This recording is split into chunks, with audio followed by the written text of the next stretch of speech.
Want me closer or am I closer? This is good. Yeah. Good evening, ladies and gentlemen. Welcome to Triple N Talk Show. I'm Dr. Nik Nikam, and this is Wednesday, February 17, 2016, and we have a special guest today, and we're going to be talking about spirituality. And before we go to that, we would like you to download our app, which is NNN Media, which will take you to our YouTube. And all our programs are live video streamed to YouTube. We have more than 800 videos accenting our Indian experience in the Houston area. We'd also like you to visit our NN or Nik Nikam Network Facebook page, where we keep you abreast of what's happening in and around the Houston area and bring you information from around the world. Today, we are going to be talking about spirituality and how it can make a difference in our lives. It doesn't matter what our age is or what our ethnic background is. And my special guest is Swami Jayadviata Swami, right? Did I get that right? Okay, we're delighted to have you on People in Talk Show. He's a writer, he is an editor, he's a publisher. He has been involved with the Prabhupada Bhagavad Gita projects. And Swamiji, let's start off with a little bit about your background. Well, I'm American. I grew up in New Jersey Yeah, in a Reformed Jewish family, which means not very Jewish, yeah, and did the normal things in a suburban town. yeah, And I tell it actually in the introduction to my book yeah, how I grew up and came in touch with Krishna consciousness or yeah, spiritual life. That's a long story. yeah. But I'd say that my background is very normal middle class American. Yeah, I think when did you really get into spirituality in a real sense? Well, in a real sense, in 1968, when I Yeah, first met my spiritual master, who's Divine Grace, A.C. Jayadviata Swami yeah. Prabhupada, who's the founder of Acharya of ISKCON, International Society for Krishna Consciousness. That's when I would say Yeah.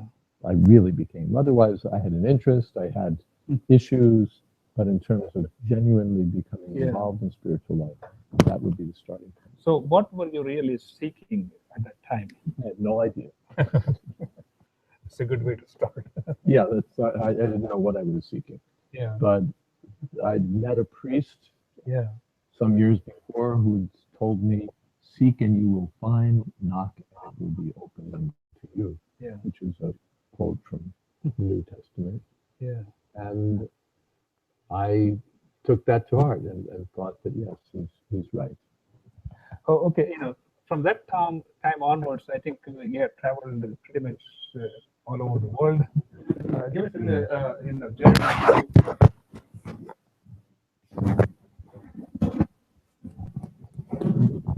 various parts of the world, and what did you learn from all these travel? Well, the travel was not just to see the world, but I Yeah, was involved in service. My main work is publishing. yeah, We publish, I'm with Bhaktivedanta Book Trust, we're the world's largest publisher of the ancient spiritual works of India, Shastras, scriptures. And so I've been involved in that work in different places in Europe, in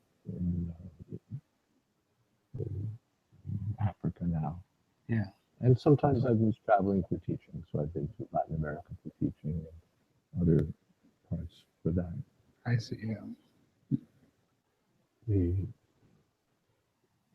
apart from that, I was traveling in India.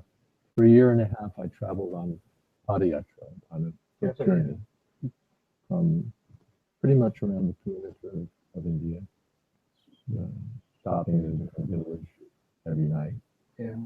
and chanting Hare Krishna. That's fascinating. Ladies and gentlemen, you're watching the Triple N Talk Show. I'm Dr. Nik Nikam, and no, I think we have a problem here. See, we got two going on here. I don't know why.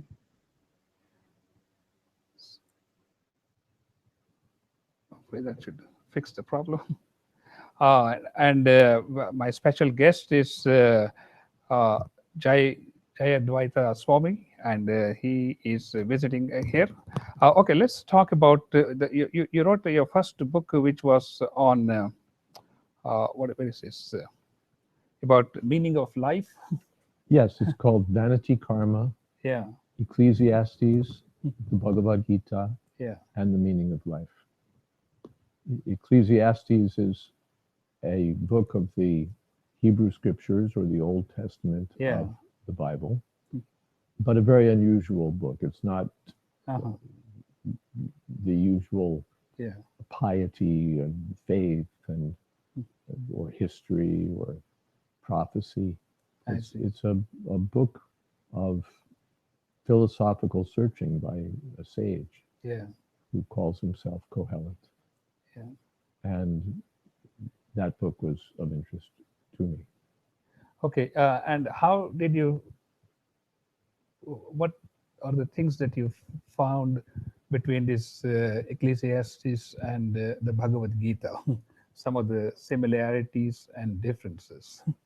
Well, the Bhagavad Gita makes and Ecclesiastes form interesting dialogue partners because they're both focused on the question of what we should do with Yeah, our life and what meaning we can find, what profit we can get from our lives. yeah, So, in that sense, they're both considered books of wisdom. yeah, They're both focused on the central issues of life.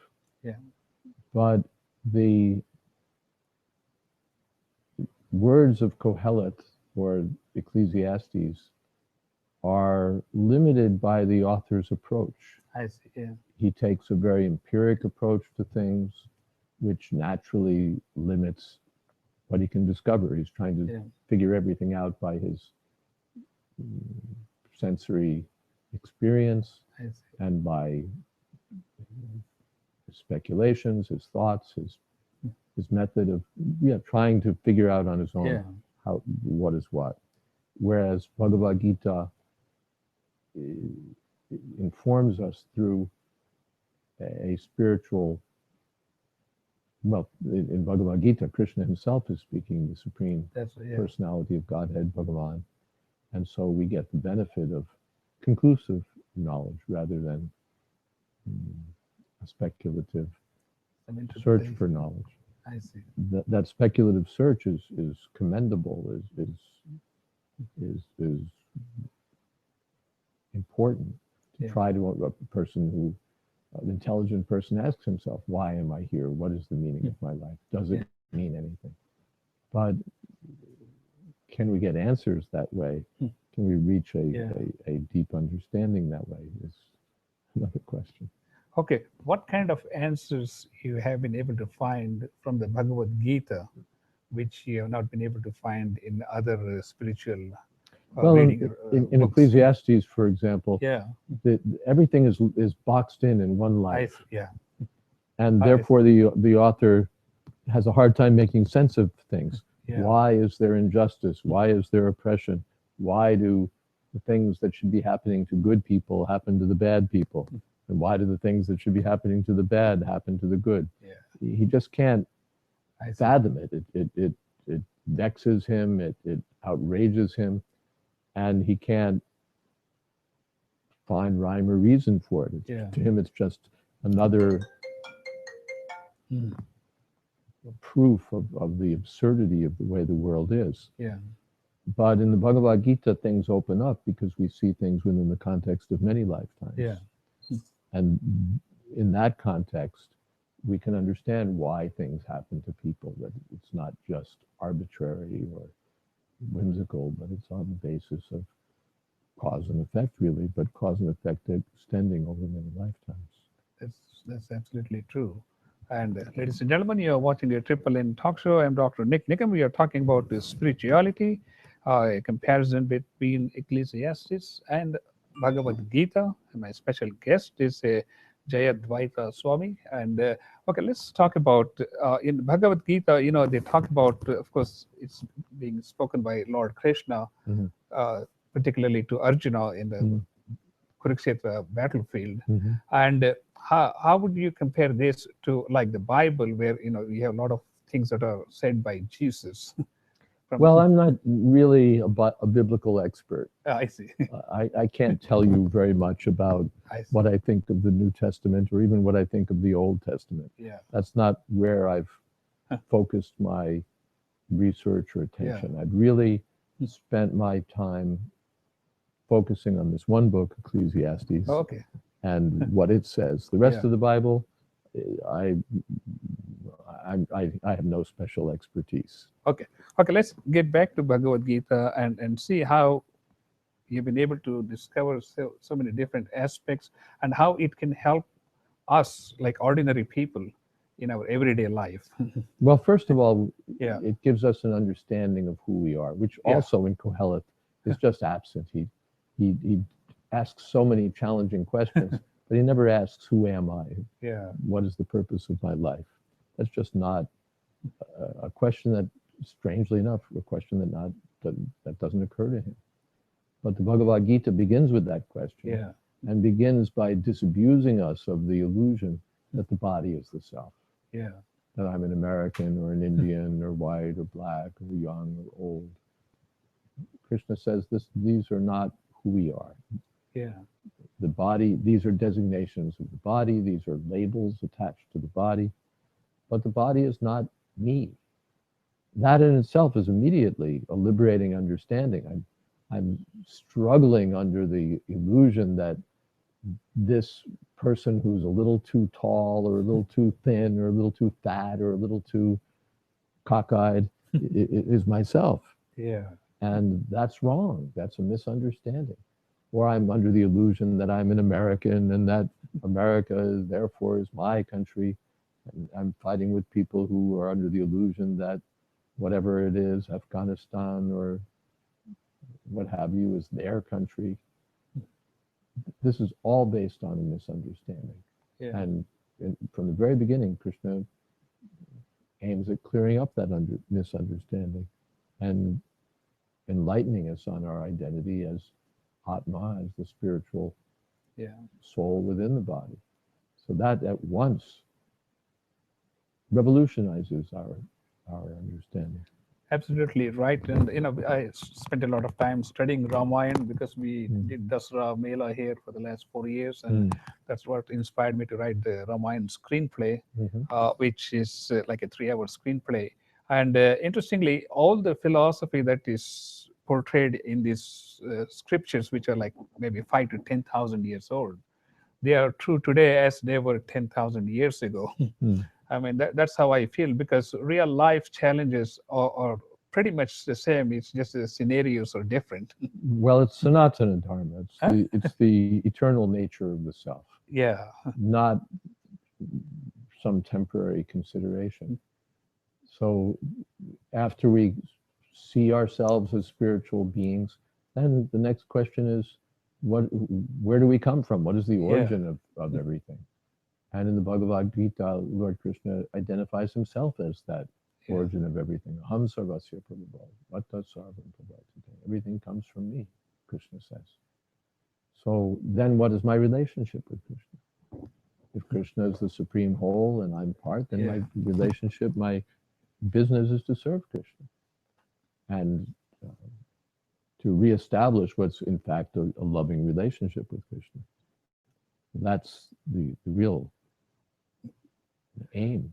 That's fascinating. And I'm a cardiologist, and I've been a doctor for 35 years. We look at life from a different perspective than people from a spiritual background. But nonetheless, I think it comes down to the same thing as, when we call a life has terminated in a living being, it's not the same as in spirituality as how you would define. Maybe you can expand on that. Well, as a cardiologist, when you lose a patient, as it were, the patient's still lying there on your operating table. That's right.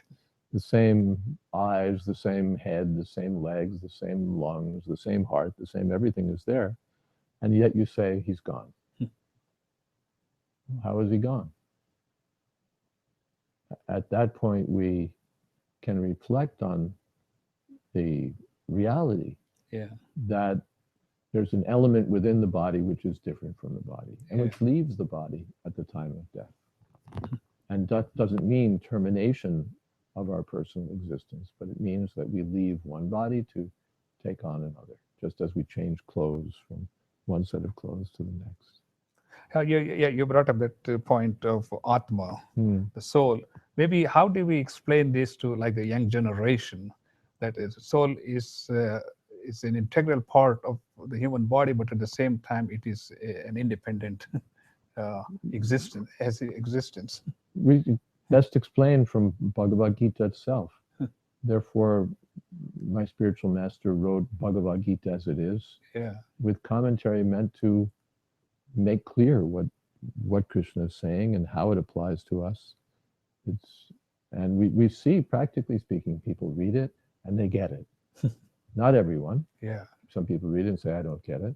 But so many people who are receptive, who read the text with interest, can understand their spiritual identity by hearing from Krishna, especially when Krishna's message is presented by a devotee of Krishna.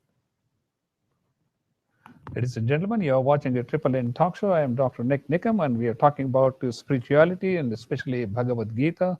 And my special guest is Jayadviata Swami. And okay, now we talked about the Atma and this. Even a child can understand.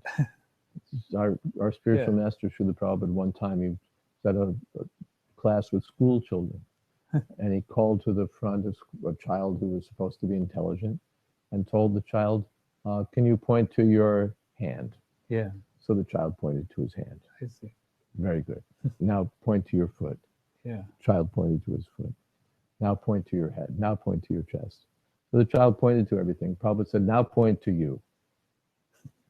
And the child's like, you'd already eliminated all the other parts. yeah. Now what am I?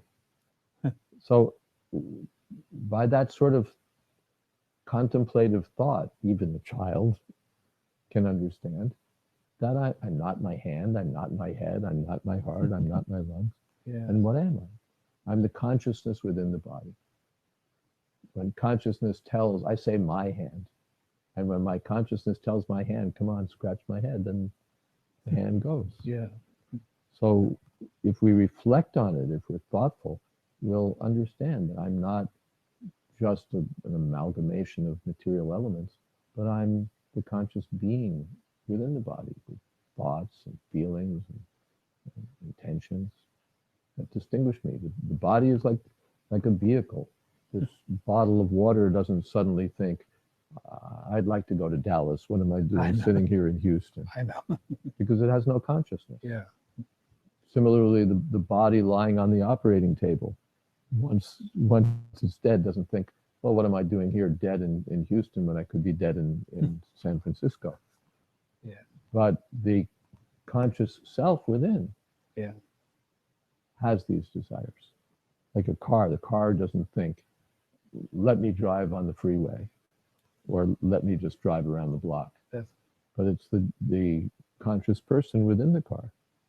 Anyone can understand, any machine, whether it's a computer or a supercomputer or a rocket or a juice blender, anything, Yeah. requires consciousness. Otherwise, it doesn't do anything. Matter doesn't work on its own. The elements of this house haven't said, well, here we are sitting as wood and glass and brick. Let's get together and be a house. Yeah. That requires a conscious, intelligent person who says, let's put it all together this way. So conscious, intelligent personhood is the operating principle behind my body and behind the world. But for my body, it's one tiny person, me. And for the universe, it's the supreme person, Krishna. That's fascinating. And ladies and gentlemen, you are watching the Triple N Talk Show. I'm Dr. Nik Nikam, and we are talking about the spirituality, especially with reference to Bhagavad Gita. And my special guest is Jayadviata Swami. Okay, we talked about the Atma or the soul, the consciousness. And let's talk about what is the purpose of life and how do we explain this to young people? What's the purpose and what to expect. Hmm. Well, purpose of life is spiritual realization. Yeah. And it's being killed by a false kind of education. Children are encouraged from the very youngest age to excel in their studies, to excel in their path, a career path that's already begun by the time they're Yeah. 5. And the real business of life, the real purpose of life is off the table. Hmm. Why am I here? What is my purpose? My purpose is to be it's all covered in platitudes, to be the most I can be, to lead a fulfilled life. And this is all just sort of junk food philosophy. And it's different ways of saying to enjoy my senses. Hmm. To be the most I can be means to enjoy as much as I can. To get fulfillment in life means to fulfill my desires as far as I can. The sense gratification. Well, the dog is having sense gratification. The mosquito has sense gratification. The pig has sense gratification. If that's your goal in life, how are you better than a dog or a mosquito or a pig? They're also gratifying their senses. You're eating, they're having sex, you're having sex. They sleep, you sleep. What's the difference? Yeah. How do you claim to be better than an animal? Maybe a polished animal, because the dog eats in the corner and you eat in a restaurant. That makes you a human being. It makes you a polished animal. Human life has higher intelligence, which is meant for spiritual realization. If we don't use it for spiritual realization, we're human beings in name only. In Sanskrit, there's a term, Dvipada Pashu, two-legged animal. I see, yeah. A person human being who doesn't inquire about spiritual realization is a two-legged animal. That's all. So that's the focus of the Vedic project, to have realization of spirit and finally realization of God, the Yeah. Supreme Spirit. You know, that sounds pretty interesting and also attractive. How do you explain to a person who has worked 12 hours a day to bring some food on the table for the family and be so deeply involved with this spiritual awakening and awareness? Why is he working so hard like an ass? Why is he working so hard? Yeah. Like the ass is working and he's working. What's the difference between the two? We make a complicated way of life in which we increase our expenses for no reason, and then we have to work like donkeys to meet those expenses. But human life is meant for a simpler way of life aimed at spiritual understanding. One has a right to work, karmanyeva adhikaraste, but not as our only business. Not as our only business. We have time. We have time for everything else except spiritual realization. We have time for the movies. We have time for the internet. We have time for you name it. But when it comes to spiritual realization, I have no time. That's the disease of the modern day. Do you think, especially in this country, spiritualism is sort of over sensationalized like any other entertainment programs? And the real essence of teaching the philosophy is sort of taking a back Well, seat? there's a lot of cheap spirituality going around, plastic spirituality, stuff that goes by the name without the substance. Yeah. So therefore I've written my book for thoughtful people. It's not a feel-good book Yeah. that tells you in 7 easy steps how to live a fulfilled life and realize God. It's not.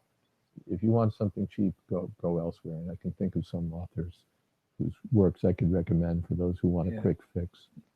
But for those who are serious about the ultimate meaning of life, we have serious books. Bhagavad Gita as it is, Srimad Bhagavatam, and this book, Vanity Karma, presents the conclusions of those books in relationship to the book I'm commenting on, the book of Ecclesiastes. not everyone will be attracted. People who want something Yeah. cheap and easy, meditate for 15 minutes in the morning and 15 minutes in the evening, and you'll get everything you want. Let them have it. My spiritual master used to say that this is the world of the cheaters and the cheated. But people want to be cheated, and therefore the cheaters are abundant. That's yeah. There's a sort of an example that there's a certain class of women in India who think that it's very auspicious, very fortunate to have a child by a sannyasi, a holy man. And so they, of course, sannyasis don't have sex, but they think it's very fortunate if they could have a child by a holy man, by a sannyasi. And so they go to the Himalayas, to Rishikesh or Hardwar, and they look for the opportunity to seduce a holy man. And there are some men who know this, so they go to that place, Rishikesh or Hardwar, and take advantage of the opportunity. So it's the cheaters and the cheated. I see. So for people who want to be cheated, abundant opportunity is there. And for people who want their genuine substance, the opportunity is also there. And that's why my spiritual master came to the West to give the teachings of Bhagavad Gita as it is, and to give the message of Krishna consciousness. Absolutely. Ladies and gentlemen, you are watching Triple N Talk Show. I'm Dr. Nik Nikam, and my special guest is Jayadviata Swami. And this is the book that he has written. It is Vanity Karma. It's available on Amazon. Yes, it's is. Available on Amazon.com. So let's get a little deeper into this. Maybe you can bring out some of the points. In Bhagavad Gita, as I said, I studied Bhagavad Gita not in depth because, as I said, I'm a cardiologist. I have to take care of broken hearts. Like you said, we're in the rat race of the technological universe. Okay, let's talk about, Krishna talks about... Well, this is the ultimate heart disease. Pretty adorable yam. In the Bhagavad Gita, Shudram pretty adorable yam. Weakness of heart. Weakness of heart. Okay, talking about weakness of heart, in the first chapter of Bhagavad Gita, Krishna tells Arjuna, okay, you can't be weak-hearted when you're in the middle of the war field, when you're fighting your enemy. Maybe you can, explain to us some of the lessons that we can Well, the weakness of heart, again, is to think that I'm this body. Yeah. And then to see everything in the context of that illusion. And strength of heart is to know that I'm not this body, that I'm the eternal soul within the body, and that I have an eternal relationship with Krishna because I'm eternally part of Krishna. With that realization, one gets strength of heart. So how do ordinary people use that philosophy when they are facing a similar situation, maybe not a war, but we face stress in every aspect of life on a daily basis? Stress comes from misunderstanding who I am. Yeah, I see. I think I'm this body, and therefore I'm so worried about how my teeth look, or how my one eye is a little too high, or whether I've got carrying around 5 pounds too much, or what have you. Whether my life is going to be threatened by the next disease, or by terrorists, or by whatever it is. The world this is the world of anxiety. I mean, ultimately, anxiety means fear of death. Yeah. That's the ultimate anxiety. The others are subordinate anxieties. But the person who knows that he's not this body isn't afraid even of death. If he dies, then what? It's just another change of body. And the difficulties of this body don't pertain to him. As soon as Brahmabhuta Prasannat, in Bhagavad Gita it said, as soon as one comes to the spiritual platform, he becomes joyful. Because the soul is by nature joyful. Matter is not joyful by nature. And when I identify with matter, I become miserable because I'm identifying with something I'm not. I must be an anxiety. I must be an anxiety because I'm in illusion, and I'm working under false pretenses. When I understand who I am, I become relieved. Yeah. I become relieved. I'm not this body. How great. I'm eternal. I'm blissful by nature. I'm full of knowledge by nature. But that consciousness has to be revived. Therefore, the easiest way for most people is this chanting. Hare Krishna, Krishna Krishna, Hare Hare, Hare Rama, Rama Rama, Hare Hare. Spiritual sound. By spiritual sound, one can revive one's spiritual consciousness. The sound vibration comes from the spiritual platform, even if we don't understand the meaning of the mantra, even if we don't understand how it works. Yeah. It springs automatically from the spiritual platform, and therefore it cleanses our consciousness, or cleanses the heart of all contamination of material illusions. So how do we help people to raise from the consciousness of body to a higher level? So, Simple thing. Yeah. Give them the philosophy from books like Bhagavad Gita Yeah. as it is. Give them this chanting, which will give them practical experience, Yeah. happy experience, and give them Krishna Prasadam, the food which is offered to Krishna, which also purifies our consciousness. Simple thing. Chanting, dance in ecstasy, hear a little philosophy from the right source, from an actual follower, devotee of Krishna, and take some prasadam, some spiritual food. Who's such a fool that he wouldn't want to take up such an easy? Absolutely. And also Krishna, talks about dharma, or the duty of every individual. And maybe you can expand on that and see how. Finally, our duty is to serve Krishna. Huh? Sarva dharman pratyajya mam ekam sharanam. Krishna says, all your other duties you can forget about. Just serve me. That's your real duty. Other duties we may do. My duty as a father, my duty as a husband, my duty as a worker, my duty as a boss. That's okay. But if I miss my final duty, then it's all a waste. Yeah. All the rest of it is wasted. If I do all my, that's stated in Bhagavatam, if one performs all one's duties perfectly, as whatever one's occupation may be, if I do it perfectly, and I don't develop my urge to understand my spiritual identity and my relationship with God, with Krishna, then I'm wasting my time. The whole thing is a waste. Yeah. Dharma svanustita pumsam vishvakshena katasuyat notpadiye yadiratim shramevi. If all of our duties are very nicely done and we don't develop our eagerness to hear about God, we wasted our life. And if we perform all of our duties in such a way that we're connected with God, connected with Krishna, then whatever the duty is perfect. But that doesn't mean that we ignore all the other materialistic obligations we have in Actually, our life. you can ignore them all.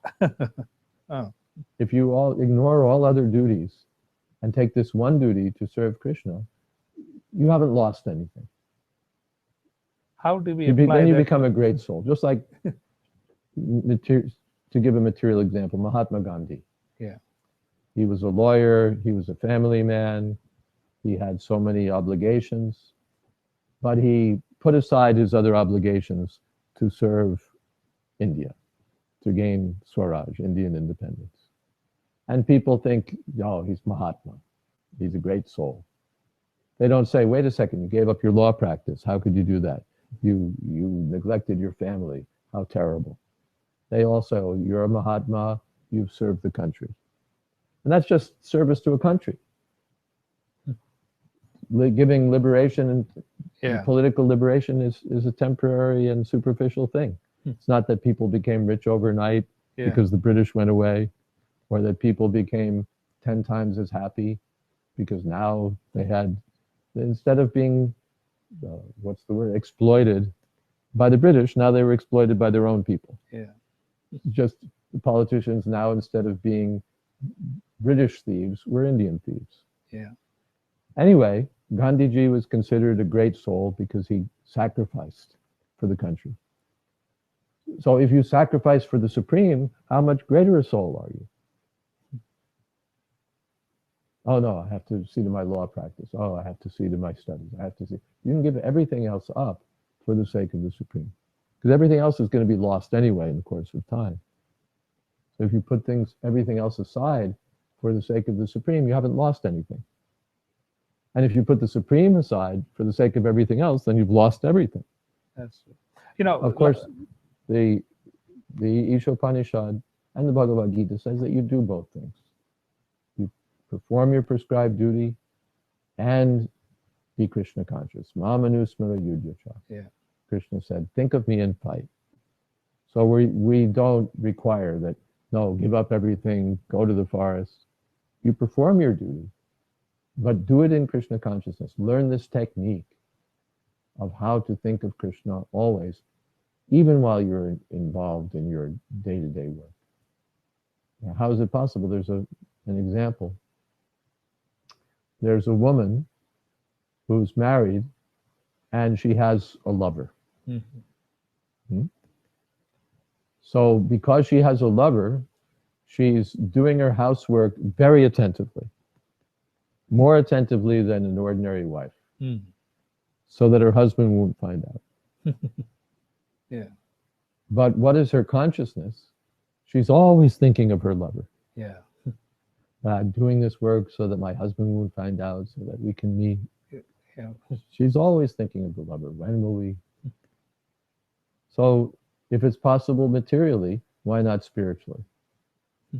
That's lover consciousness. You just transfer that to Krishna and you have Krishna consciousness. The same thing, you perform your work, but think of Krishna. So this chanting of Hare Krishna and the teachings of Bhagavad Gita as it is, train us how to do that, or enable us to do that easily. I fully understand the premises of being spiritually aware and be able to appreciate all these things in life. And of course, we talk about always Mahatma Gandhi, Nelson Mandela, Mother Teresa, and these are all very handful of people who have gone beyond ordinary level of thinking. How do we bring it to the masses to realize that? Why must you be ordinary? Huh? Why must you be ordinary? I'm talking about the masses. Why does everyone need to be ordinary? Yeah. Masses can take this chanting of Hare Krishna. It's easy. Yeah. We have you can hold a festival and thousands of people will come. There'll be nice music, there'll be nice food, we'll speak a little philosophy. Massive people can take part very easily. The kirtan is for the masses. Yeah. To become a Vedantist or to do great austerities, the massive people can't do. Yeah. What is difficult for anyone to chant Hare Krishna, Krishna Krishna, Hare Hare. Yeah. Hare Ram, Ram Ram, Hare. We have experience. People in Russia do it. Yeah. People in Latin America do it. People in China are doing it. People in so many different countries are doing it. Africa. Yeah. So what is the difficulty? Massive people can easily do this. And for those who are looking for more philosophy, we have so many books. Yeah. Ladies and gentlemen, you're watching Triple N Talk Show, which is being live video streamed to YouTube and also Google Plus, and we are talking about spirituality, especially teachings from Bhagavad Gita. And my special guest is Jayadviata Swami. Okay, let's talk about there are a lot of things Krishna talks about during this 700 course of 700 shlokas or stanzas. And he talks about the duty, the responsibility, and various other things, which are basically the same things that we are to face in the everyday life. What other things? But duty is not the point of Bhagavad Gita. People, they've read Bhagavad Gita and say, what is Bhagavad Gita? Do your duty. Karma. You just karma. Yeah. That's not Bhagavad Gita. Do your work. Work is worship. This is all rubbish. Then the ass is a pujari. The ass is also working. Yeah. Does it mean he's the best worshiper? He's working more than we are. Yeah. Just to work like an ass do your duty, do your work. Yeah. That's not Bhagavad Gita. Mahapaleshu Gadachana, with detachment. What is that detachment? It should be done for Krishna. What is that? Yat Kuroshi, Yat Ashnashi, Yat Shuhoshi, Tadasi Yat, Yat Tapasyasi Kontiya, Mat Kurusha Madarpanam. Yeah. You do your work, you do your worship, you do your eating, you do your everything, but do it for Krishna. Yeah. You change the account. Now it's for the material account, you change it to the Krishna account. Nice. Not difficult.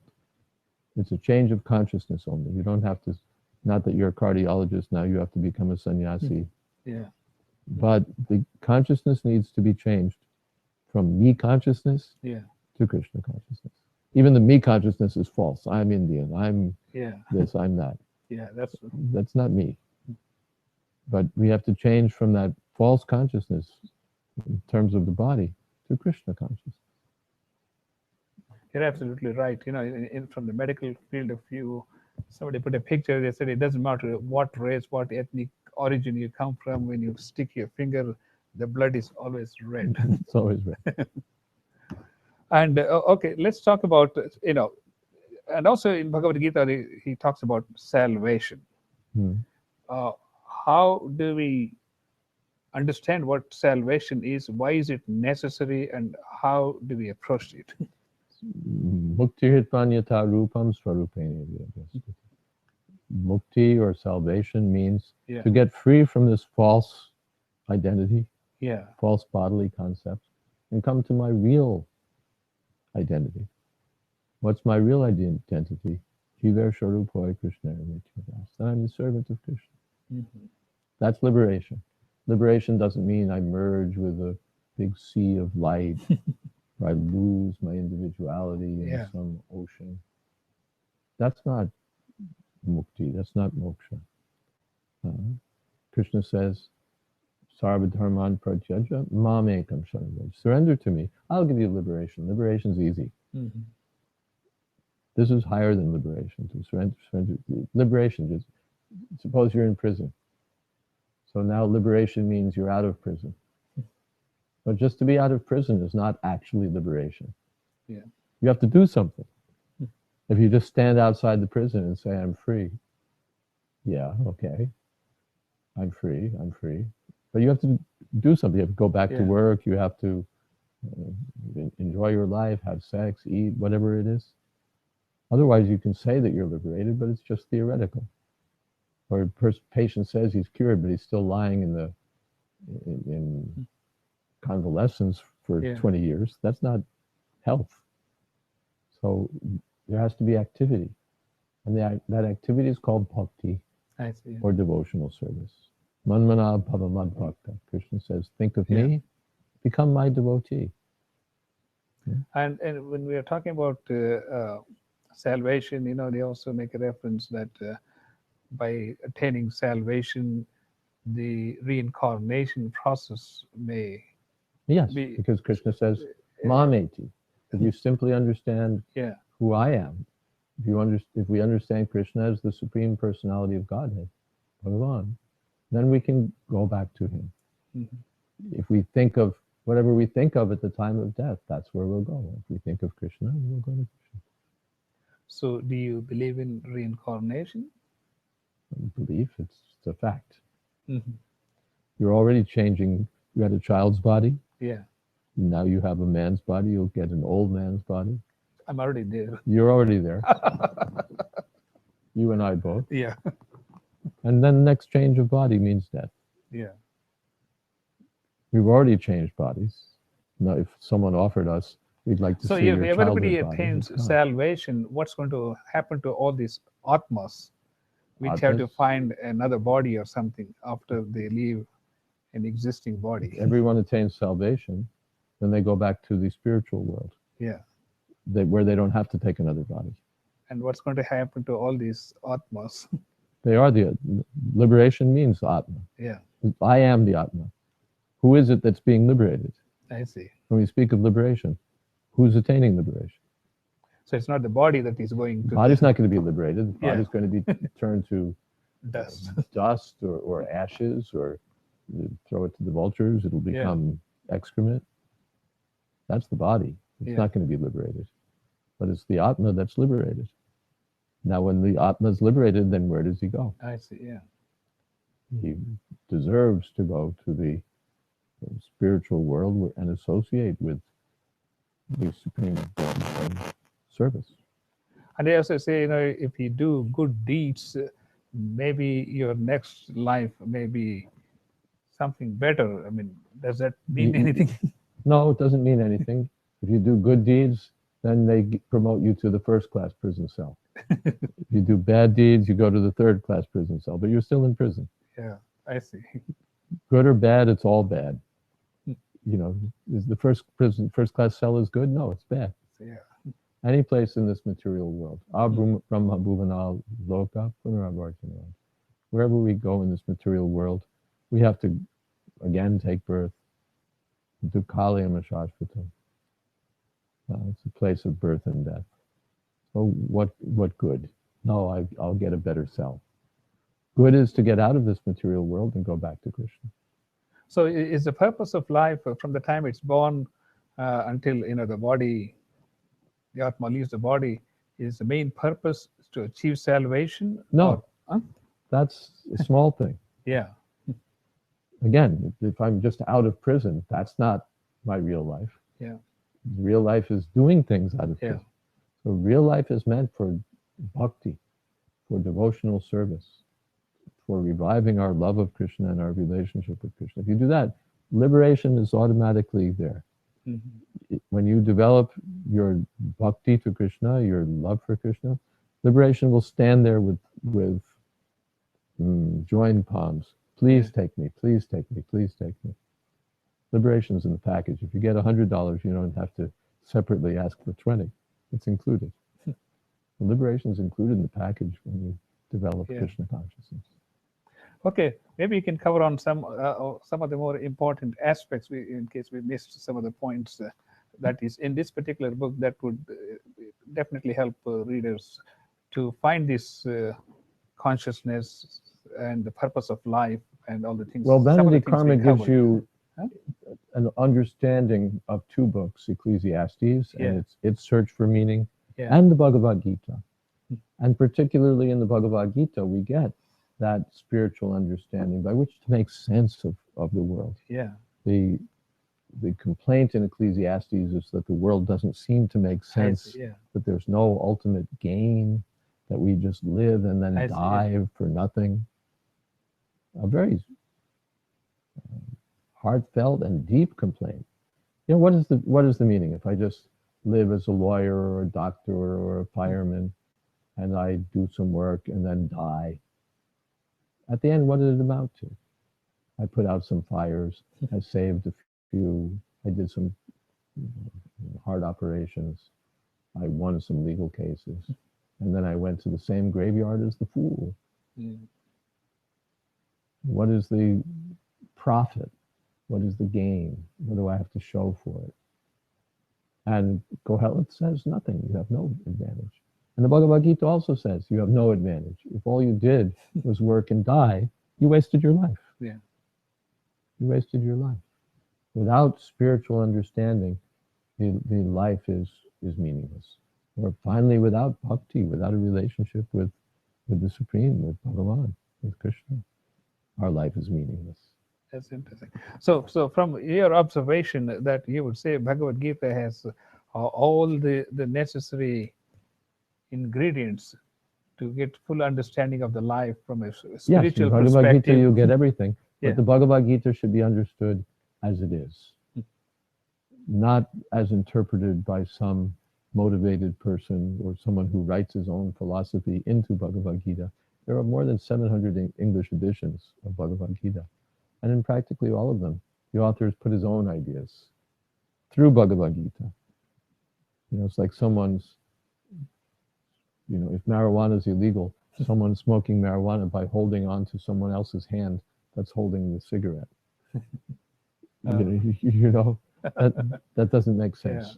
So he's putting his own ideas into the Bhagavad Gita, and then he's claiming it's Bhagavad Gita. No, it's something else. It's your own philosophy, and you've called it Bhagavad Gita. So my spiritual master presented Bhagavad Gita as it is, in the line of devotional service to Krishna. Krishna says, become my devotee. Srila Prabhupada says, become Krishna's devotee.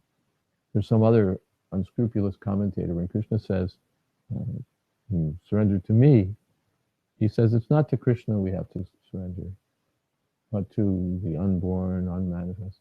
Krishna says me, and he says not Krishna. I see. Very typical mode of commentary. Yeah. But when we take and therefore, out of so many years and years and years of reading Bhagavad Gita in different editions, not one person became a devotee of Krishna because they weren't getting the actual message. Yeah, that's what I was referring to, sensationalization of some of these spiritual topics, and I have seen this in all different spheres, and even in temples and other teaching places. They make it something sensational, or they make it just a business. I know. Or they just make it rituals, and they just make it a superficial thing. But after Prabhupada presented Bhagavad Gita as it is, thousands of people all over the world became devotees of Krishna. That's what I think. As an ordinary person, I would like to get a deep understanding of what Bhagavad Gita is and how it can help me to enrich my own life on a daily basis and in a long-term basis. Therefore, we recommend, first of all, read Bhagavad Gita as it is. Yeah. And read it in the association of the devotees. We have our ISKCON centers here in Houston. We have our ISKCON center all over the world. We have our ISKCON centers. And their purpose is that one can go there and one can find devotees of Krishna. And in their association, one can become Krishna conscious. If you want to become a cardiologist, you associate with cardiologists. Yes. You want to become a thief, you go hang out with thieves. So if one wants to become Krishna conscious, then one should associate with devotees of Krishna. So we're giving that opportunity at our different centers or in programs in people's homes all over America. And people can take advantage of it, chant Hare Krishna, read the books, and associate with the devotees. That way one will get it rapidly. Trying to do everything on one's own will be more difficult. So, any final thoughts, Swamiji? Hare Krishna, Krishna Krishna, Hare Hare, Hare Rama, Rama Rama. Okay, ladies and gentlemen, we have been talking to Swamiji Jayadviata, and we are covering his book Vanity Karma, which is available on Amazon.com, and it is an in-depth look at Bhagavad Gita's teachings and how it can apply to your everyday life. So, Swamiji, it's been a pleasure talking to you, and we would love to talk to you again in the future. Ladies and gentlemen, you have been watching a NNN talk show, and we'll be back next Wednesday at 6 p.m. Thank you.